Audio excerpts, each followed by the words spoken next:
Today on Tanaka Homestead, I want to talk to you about how to use beneficial insects in your garden. For those of you that garden, or for those of you that are starting to garden, you've probably discovered that there are some nuisance insects out there that are going to munch on your plants. And you can do everything under the sun, but they just kind of do what they do, and that's one of the hurdles of gardening. Now, as far as pest management, certainly you could use pesticides. I will say a majority of people don't want to do that if they can help it, which is part of the reason why they have their own garden anyway.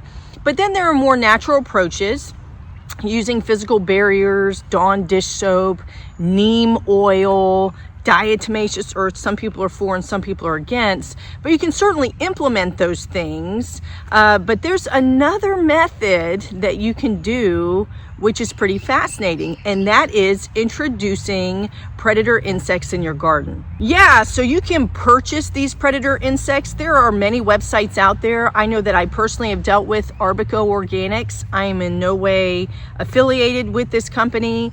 It's kind of interesting because they have poor reviews, but I've never had any issues.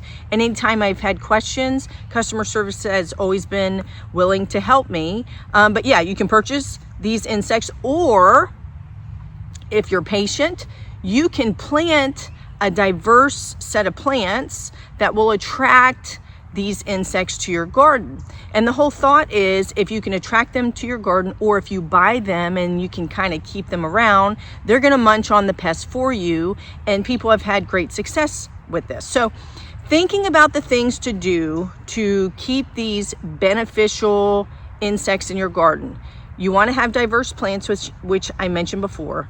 You also want to have water sources, little plates or whatever. I'm going to have fairy gardens set up all around my garden, strategically placed, and that could be a place for insects to get water. You also want to have shelter, piles of leaves, mulch, what have you, just places that the insects can hang out. And of course, you have to be very patient, because this isn't something that happens overnight. You have to wait and give it time for your predator insects to do their thing.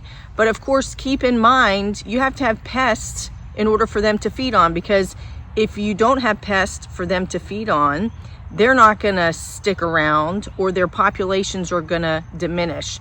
But keep in mind, this isn't a one and done. You can certainly do a slow release method, or you can just buy more or plant a whole bunch of different plants in your garden to keep attracting them. But it's a pretty cool concept. You go to whatever search engine you like and you type in predator insects for your garden, you will see page after page come up with a list of beneficial bugs that oftentimes you can purchase, or like I said, lure into your garden. Hoverflies, soldier beetles, assassin bugs. Did you hear what I said? An assassin bug. The name is very fitting considering how they operate. But when I showed a picture to my kids, they were mortified, so I didn't want to do that. Ladybugs, and that's what I went with. Ladybugs are so cute. As you know, a lot of times they have little polka dots, or they can even be striped or solid color, but nonetheless, they're not frightening looking. And for me, having kids, that's very important. So that's what I purchased. And as cute as they are, they will tear up the pests in your garden. So I am so excited to release them. I wanted to show you the Arbico Organics website. Surprisingly, when I went to the site to order ladybugs, they were out of stock, and I ended up ordering mine from Ladybugs Direct. I've actually ordered ladybugs from them before for other reasons, and they've done a great job too. But Arbico Organics, I did want to show you the site. When you go to the website, up at the top, you'll notice that there are different headings: fly eliminators, beneficial insects, pest control, etc. And if you're interested in predator bugs, you click on beneficial insects, and it's going to give you a list of predator bugs that you can purchase. And just to kind of show you what it looks like, for example, if you select assassin bugs, it's going to take you to a page and kind of talk about it, the benefits, what they do, etc. And this is where you can actually order the assassin bugs themselves. You can do the same thing with some of the other insects. You just select what you want and click on it. Like the minute pirate bug, gives you all the information there.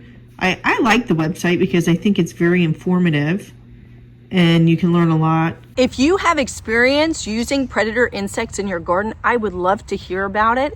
Please leave that information in the comments below. If you haven't already subscribed, please consider doing so. Give me a like and happy gardening. Bye-bye.